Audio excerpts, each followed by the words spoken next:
Welcome to $100 Plus Mileage. This is the podcast about New Hampshire bills that may fly under the radar but could still have an impact on you.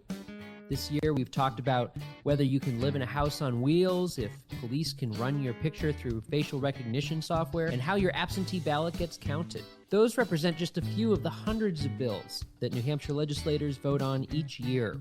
Our job is to highlight some of the lesser-known issues, unpack the pros and cons, and tell you how to make your voice heard. I'm Mike Dunbar, content editor for Citizens Count. And I'm Anna Brown, Director of Research and Analysis for Citizens Count. And I'm going to do that thing again where I start our podcast by asking you this question that vaguely relates to what we're talking about. So, Mike, how much trash do you think the average Granite Stater produces each day? You know what? I hate that I'm going to learn the answer to this because it's just going to haunt my nightmares from here on out. Tell me how much trash we produce every day. Okay, rough estimates from the State Department of Environmental Services and the Federal Environment Protection Agency say that New Hampshire people, it's like 5 pounds of trash per day. Do the back of the envelope math, and that's a little under a ton per person per year. It's like, where does it all go? New Hampshire isn't that big. Can I tell you something? Shout out to all the waste collection people, especially during COVID-19, because I had this horrible image of me and my husband and just this SUV sized compact of trash that would be in our living situation at this point. It's crazy to think about. Yeah, it just goes away. It just goes somewhere and we don't have to deal with it and nobody wants to think about it, but here we are. And it's hard to imagine an ideal location for a landfill, but we can probably all agree no one wants a landfill next to drinking water or a playground, or what about state parks? And that's what we're talking about today. So there is a bill, HB 177, that would ban landfills within 2 miles of New Hampshire's state parks. Right, and this gets tricky because I think most people have that knee-jerk reaction of no thank you, but the issue gets complex when you start to consider local zoning laws, the state permitting process, and of course, those 1 million+ tons of trash that we make each year. Yeah, it's also interesting. So this particular bill would create a ban statewide, but it was prompted by just one landfill in particular. Yeah. Right. So Casella is a waste management company, and they're applying for a permit from the Department of Environmental Services to build a private landfill in Dalton, New Hampshire, which is near Lake Forest State Park. Perhaps unsurprisingly, a group of North Country residents opposes this landfill due to the impact it could have on the local environment and the tourist economy. So it's kind of interesting because Dalton couldn't block this landfill at the local level because they didn't have zoning laws. This week I learned that a handful of New Hampshire towns don't have zoning laws. Yeah, how does that work? I'm still learning about it, but I think the idea is basically, it's a freer community and residents and businesses are able to have more flexibility. But so they've since passed emergency temporary zoning ordinances, but it's not really clear if those can stop Casella. Right. And hence why the state legislature is getting involved here. So going forward, HB 177 would ban landfills within 2 miles of a state park boundary. Since Casella's landfill would fall within 2 miles of Lake Forest State Park, HB 177 would effectively veto the landfill proposal. This bill would not apply to state historic sites or recreational rail trails. The bill would also not limit the expansion of existing landfills. So that's something to keep in mind. Yeah, because actually, from what I understand, this whole Dalton proposal came about because residents of nearby Bethlehem rejected a pretty big expansion of a landfill in their town. So, okay. Now, let's talk about the arguments for HB 177. All right, let's dive in. So supporters of HB 177 argue that the proposed landfill in Dalton, New Hampshire, highlighted an important gap in New Hampshire's laws. So HB 177 would protect state parks in other towns without zoning laws.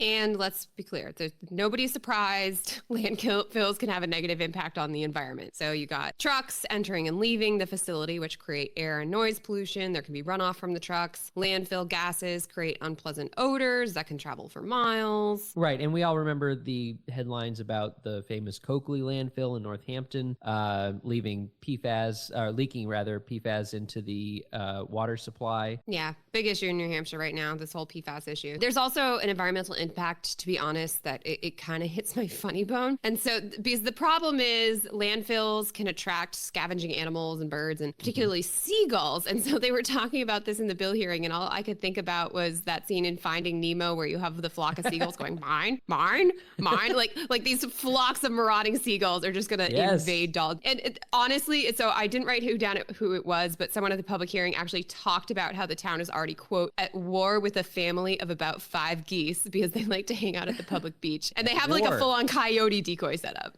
So yeah, marauding birds. But, you know, I laugh. This is a serious problem because it's not just that you have like a reenactment of the Hitchcock film, The Birds, but because the birds poop in the lake, and this causes fecal contamination. It messes up the ecosystem. It can shut it down for tourists. So right. Yeah. It's amazing when you think about all these sort of unexpected, unintended consequences of stuff like this. So setting aside the town's ongoing battle with waterfowl, we should also talk about the tourism industry. So the North Country economy is increasingly reliant on tourist dollars, and it's easy to imagine that news about a landfill in Dalton could deter travelers. Yeah. I mean, in many ways, I feel like the arguments for HB 177 kind of write themselves. You know, if you just walk up to someone and you're like, hey, should we ban landfills in our state parks? I feel like most people, like we talked about, they're just gonna be like, yes. No one wants to imagine Trash Mountain next to a lake.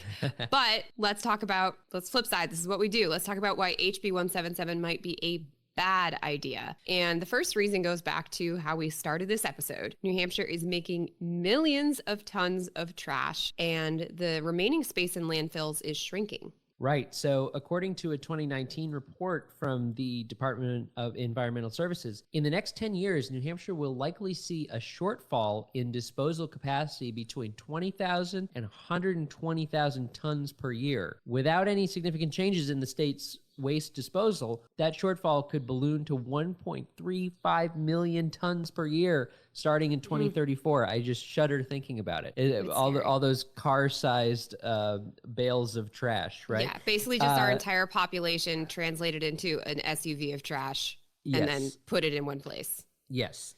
Oof. So if the state makes it more difficult to build landfills, Granite Staters could face a hefty bill having to ship their garbage out of state, which is, you know, I actually was just watching this video the other day about New York City, just ships their trash out to the Midwest for the same reason, because they just don't have landfills and, you know, enough landfills to. Yeah, they don't have the space. Right.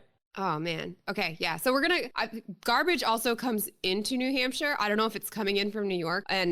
So we should totally talk about that later, but let's not talk about it right now because HB 177 is just about, you know, where landfills can be sited. So I kind of want to stick to the arguments we're sticking with, but yeah, we'll talk about that later. All right. A little foreshadowing. Nice. So anyway, New Hampshire is looking at some pretty big garbage heaps in the next 2 decades, and that garbage has to go somewhere. While we may not like the idea of a landfill near a state park, the Department of Environmental Services permitting process for landfills already includes an evaluation of environmental impacts that should protect state natural resources. Yeah, back in the bill hearing again, some legislators brought up, all right, so if this is so bad that we want 2 miles around state parks, why shouldn't we create a similar boundary around playgrounds or homes or anywhere else? Right. And now we get into the debate over when the state should get involved in businesses and, you know, local decisions. Towns and cities and private property owners generally have control over the siting of businesses. If the state starts adding restrictions on landfills, what might stop the state from interfering in the siting of other malodorous businesses like dairy farms, for example? Yeah, I feel like I've seen, without any specific examples, I definitely feel like I've seen headlines about how dairy farms can be just like a nightmare to live next to. But yeah, so, and there's a related constitutional concern because there was some speculation, lawmakers were talking about like, this is treating private property and public property differently, and there might be a lawsuit there potentially. It's unclear. Yeah, okay. Well, to summarize, HB 177 would ban landfills within 2 miles of state parks. The bill is directed at a proposed landfill near Forest Lake State Park. Nobody wants a trash mountain next to their lake, obviously. But on the other hand, there's already a DES permitting process. Towns are the ones responsible for zoning, and New Hampshire does have to put its trash somewhere. Anna, if I'm a private citizen with an opinion on HB 177, what should I do? Okay. HB 177 recently passed the House of Representatives, which means it's moving to the Senate. And the next step is a public hearing. They haven't scheduled the public hearing yet. We'll try to keep you all updated. But if you're passionate, you can always start now and contact your state senator and say how you want them to vote. You can find your state senator by clicking on elected officials on the Citizens Count website at the navigation bar at the top. All right. So is now a good time to bring up that out-of-state garbage again? Yeah, let's talk about it. And so this is really, it's sort of a broader discussion about this landfill proposal and not exactly the whole state parks issue. So in New Hampshire, like 1/3 to 1/2 of trash in private landfills can come from out of state. And this is partly because in 1978, the U.S. Supreme Court struck down a New Jersey law that would have banned landfills accepting out-of-state trash. So basically, the state cannot block private landfills from taking trash from out of state because, they're private business. Right. So let me guess, opponents of the new landfill argue that New Hampshire shouldn't build a dumping ground for those gosh darn out-of-staters, right? It's another argument that makes itself, right? Like, yeah. No, of course, we don't want other people's trash. We have enough of our own trash. We have enough of our own.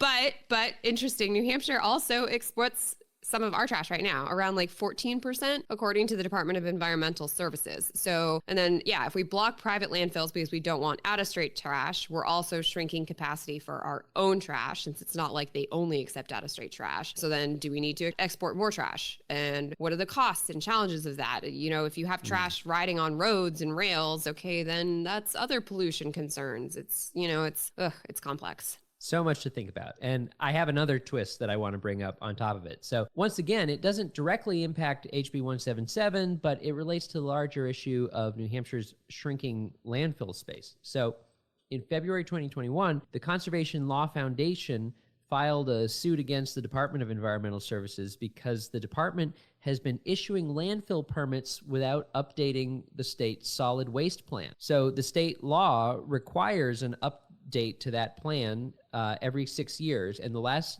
update was in 2003, so we're past due. Oh man.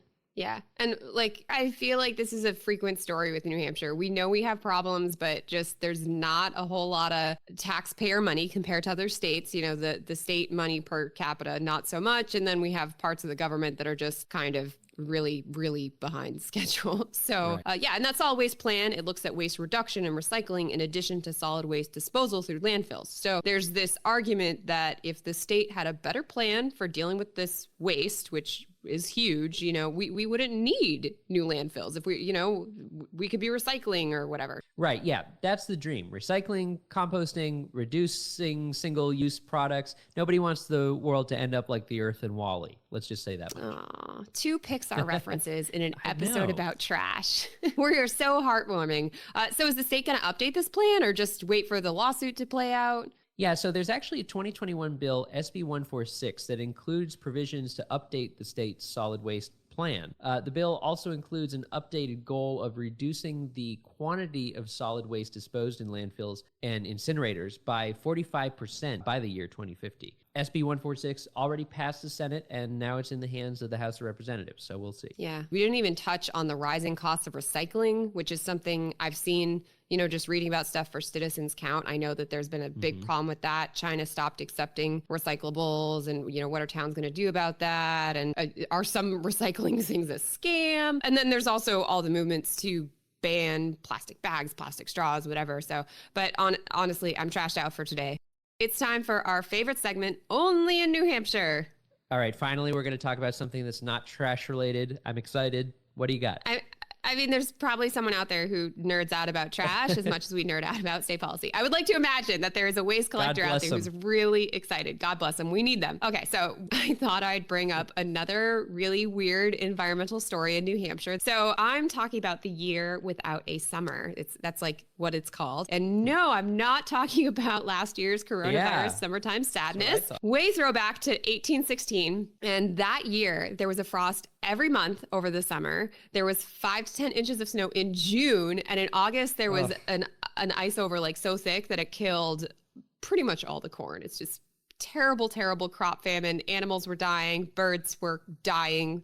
I'm imagining all those marauding seagulls now just in their own like 2020 apocalypse. But anyway, so you go back into the history and it's really interesting. So the governor, William Plumer, was inaugurated in June. New Hampshire used to inaugurate governors not at the beginning of the year. And he said the weather was a result of God's judgment, which is just a really terrifying to think about, that just, what do you do at that point as a state? But according to scientists, it was actually because of a volcanic eruption the previous year all the way over in Indonesia. And there was so much dust and gas and rock that hit the atmosphere that it ended up affecting the temperature worldwide. So it's crazy to think about.